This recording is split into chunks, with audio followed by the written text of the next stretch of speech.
Voting के आंकड़ों से जुड़ा फॉर्म 17C जिस पर हो रहा है बवाल। इस रिपोर्ट में आप जानेंगे चुनाव आयोग क्यों इसे पब्लिक नहीं करना चाहता। लोकसभा चुनावों के बीच वोटिंग के आंकड़ों में गड़बड़ी के आरोप लग रहे हैं। बहुत सारी राजनीतिक पार्टियों का यह दावा है कि चुनाव वाले दिन वोटिंग प्रतिशत कुछ और होता है और एक हफ्ते बाद कुछ और। सुप्रीम कोर्ट में भी एक याचिका दायर की गई। इस याचिका में मांग की गई कि सुप्रीम कोर्ट चुनाव आयोग को वेबसाइट पर फॉर्म 17C की स्कैन्ड कॉपी अपलोड करने का आदेश दे। चुनाव आयोग ने सुप्रीम कोर्ट में इस याचिका का विरोध किया। इसके साथ ही आयोग ने यह भी कहा कि अगर फॉर्म 17C की कॉपी अपलोड की जाती है तो इससे अफरा तफरी फैल सकती है। ये चुनाव आयोग का तर्क था। साथ ही चुनाव आयोग ने यह भी तर्क दिया कि वेबसाइट पर कॉपी अपलोड होने के बाद इसकी तस्वीरों से भी छेड़छाड़ की जा सकती है, जिससे आम जनता का चुनावी प्रक्रिया से विश्वास उठ सकता है। सुप्रीम कोर्ट में एसोसिएशन फॉर डेमोक्रेटिक रिफॉर्म्स ने याचिका दायर की थी। इसमें वोटिंग प्रतिशत के आंकड़ों में हेरफेर करने का आरोप चुनाव आयोग पर लगाया गया था। एडीआर ने अपनी याचिका में कहा था कि चुनाव आयोग ने वोटिंग प्रतिशत का डेटा कुछ दिन बाद जारी किया। 19 अप्रैल को हुए पहले चरण के चुनाव का डेटा 11 दिन बाद और 26 अप्रैल को हुए दूसरे चरण का चुनाव का डेटा 4 दिन बाद आया।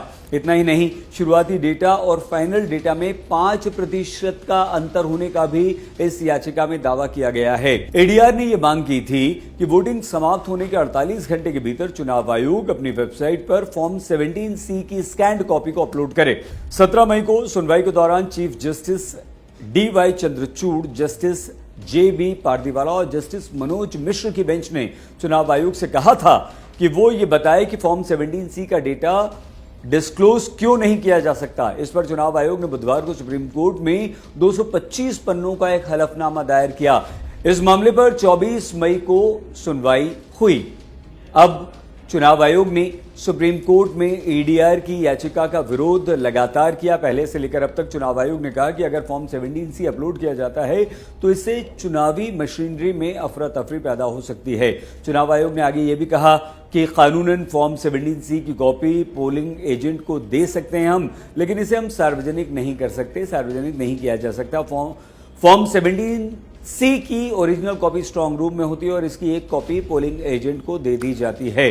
चुनाव आयोग ने वोटिंग प्रतिशत के आंकड़ों में अंतर के आरोपों को रद्द कर दिया। आयोग ने कहा कि वोटर टर्नआउट डेटा में गड़बड़ी का आरोप भ्रामक है, झूठा है और संदेह पर आधारित है।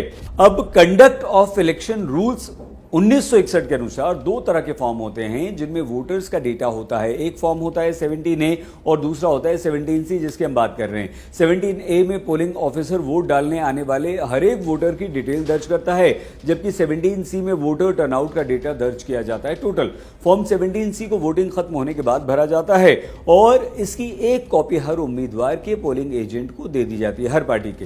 फॉर्म 17C में एक बूथ पर कुल रजिस्टर्ड वोटर्स और वोट देने वाले वोटर्स का डेटा होता है और इसी से पता चलता है कि पोलिंग बूथ पर कितने प्रतिशत वोटिंग हुई है, किस पोलिंग बूथ पर। यह डेटा चुनाव आयोग की वोटर टर्नआउट ऐप पर नहीं होता है।